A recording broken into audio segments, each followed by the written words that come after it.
Hello, Catherine. We're going to be starting off with some very big news here in France. Unemployment has hit another record high. Yeah, over 3.3 million people out of work in January, according to these new figures from the French Labour Ministry. This is the number of people who've signed on for unemployment benefit. It's different from the unemployment rate. That's a more reliable figure. We'll get the details of that next week. Is the next quarterly unemployment rate is due out. Now, part of the problem, according to many economists here in France, is that the economy isn't growing fast enough to create jobs. The European Commission estimates the French economy will grow by just 1% this year. Many say that won't be enough to help increase employment. Oliver Farry has more.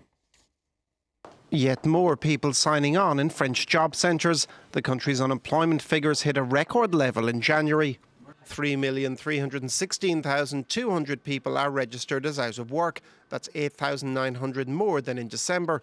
The French Prime Minister dismissed the rise as only slight.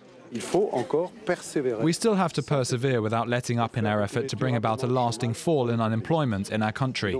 We're not there yet, even though there are encouraging vectors of growth. The French people can't wait any longer. They see discussions, debates, dialogues, but no decisions. When will they bring down social charges so that we can make recruitment cheaper and take on more young people? After falling over the past year, youth unemployment has now stabilised. Yet the numbers of over 50s out of a job rose once again, up by 1.1%. France's stagnant economy is not helping things. We don't have sufficient growth right now to create jobs and reduce unemployment, and we don't have a jobs policy capable of counteracting the prevailing situation. In the space of 20 months, the number of people out of work has climbed by more than 366,000.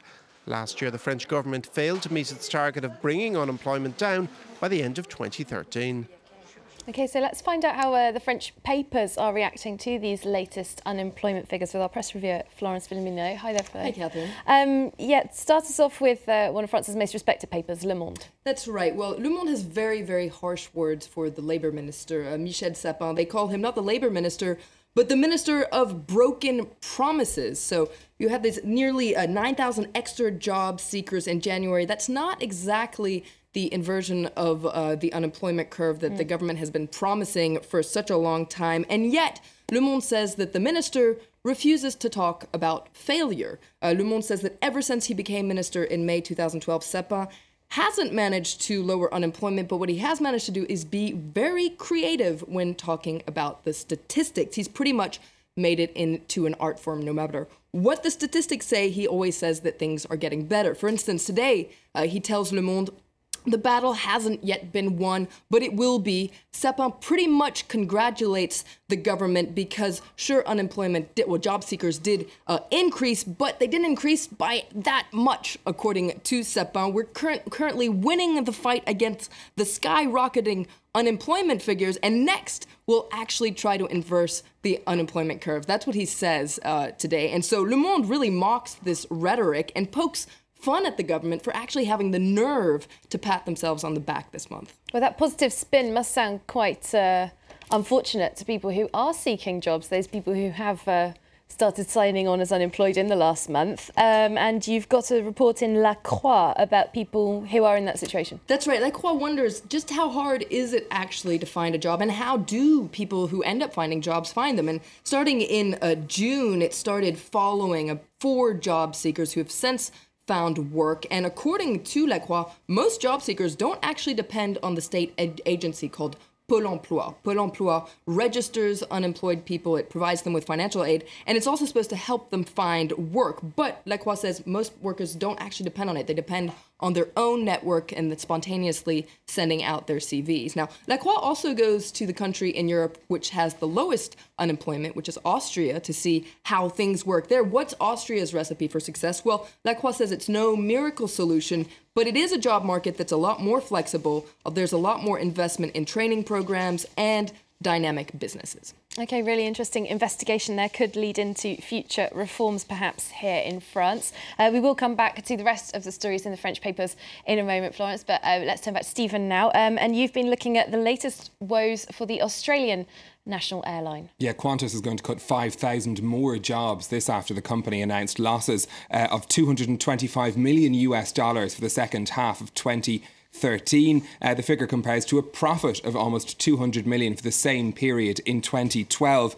Now, these job cuts will amount to around 1/6 of Qantas's workforce and are part of a massive cost-cutting plan at the airline. Now, Qantas has been struggling with increased international competition for some time and has called on the government to ease rules that it's imposed on the which actually limit how Qantas can raise new capital. Now, the airline is to sell or delay the delivery of some 50 aircraft to save money, and the CEO says there are more challenges ahead.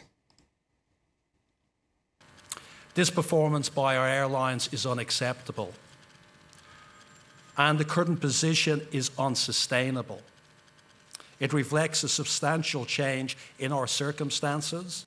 Now, it's interesting to compare the fate of Qantas with that of Air New Zealand, the New Zealand national airline.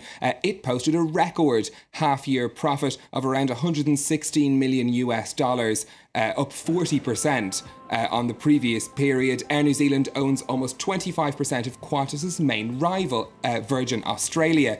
Now, the company says it expects to benefit from growth on Virgin's domestic Australian routes, again underlying this competition problem that Qantas has. Very competitive. What's that news done to Qantas's share price? As you can imagine, not great news on the stock markets. Qantas's share price down 9% in Sydney today. In fact, not helping overall the trade on the Sydney markets, down almost 0.5%. You can see there the S&P ASX 200, Nikkei's Japan, or the Nikkei in Japan, got there in the end, in the red as well. But a much brighter picture, as you can see in the Chinese shares there, both the Shanghai Composite and the Hang Seng in Hong Kong trading in positive territory. This after the central bank allowed the currency, the renminbi, to appreciate after a week-long losing streak. Investors watching closely to see what new economic policy will emerge as the legislative period gets underway there in China.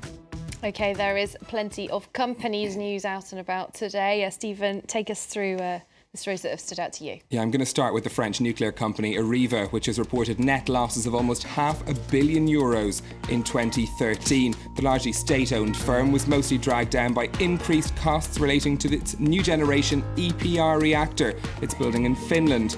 Areva also confirmed its plan to build 10 such reactors by 2016. Profits at China's leading search engine Baidu fell by 0.4% in the last 3 months of 2013. That's despite revenues rising by over 50% to $1.6 billion. Baidu's profits were hit by an increase in marketing and administrative costs linked to a new push in its mobile services. And the head of the troubled Bitcoin exchange Mt. Gox says he's working hard to find a solution to the site's recent crisis. Mt. Gox's website went offline earlier this week after allegations that some $300 million worth of Bitcoins had gone missing. Mark Capellas posted a statement online saying he was still in Japan and was working on a solution with the support of various different parties. All right, finally now, they might be known for their planes, but Boeing has gone a little bit Mission Impossible with their latest product. Do tell us more. Yeah, details have emerged of the aircraft maker's new phone, which deletes all call and message data if someone tries to tamper with it. It was being developed in secret, but the details have emerged through a regulatory filing in the United States. Boeing is targeting security-conscious users, particularly those working in government agencies. The phone is covered in a special resin and screws that are fitted with tamper-proof effects to try to stop them, the mobile phone being opened. If that does happen, all of the data on the phone is deleted. Sounds quite Mission Impossible. Sounds amazing. I'd love that. Yeah, Boeing has a track record in this area, though. It already provides communications for Air Force One. I think it'd be better if it exploded in the person's pocket. If you've ever had your phone stolen, that's exactly what you want to happen, isn't it? Slightly more dangerous, perhaps. Well, it's sort of a small explosion, just to sort of shock them. Thanks very much, Stephen Carroll. I'd like you to get working on that between now and the next business update in an hour's time. We're going to turn back to the French papers with Florence Villemino. And sticking with that theme of jobs,